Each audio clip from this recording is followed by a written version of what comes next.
जुडो तालके जे ॿोॾ मुतासिरनि जी मदद लाइ मरकज़ इंसानियत नबीसर रोड ऐं अवामी वर्कर्स पार्टी सिंध पारां अॼु टियों भेरो राशन जी सूरत में इमदादी सरगर्मी कई वई,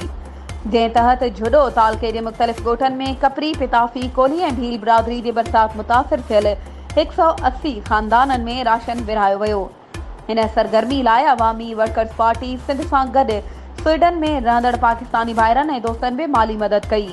हिन मौक़े ते मरकज़ इंसानियत जे बानीकार सुरेश कुमार साधवाणी, कामरेड मुहिब भील, अवामी मज़ाहिमती शाइर अयूब खोसो, मुमताज़ खोसो, आलम चंद मकवाणा, काउंसलर हमाद आराई जालंधरी, सलीम खासकेली, मुज़म्मिल समेजो, सागर माली, मुनवर लगारी ऐं विज़डम स्कूल जे शागिर्दनि रज़ाकारणे तौरु पंहिंजूं ख़िदमतूं सरअंजाम ॾिनियूं।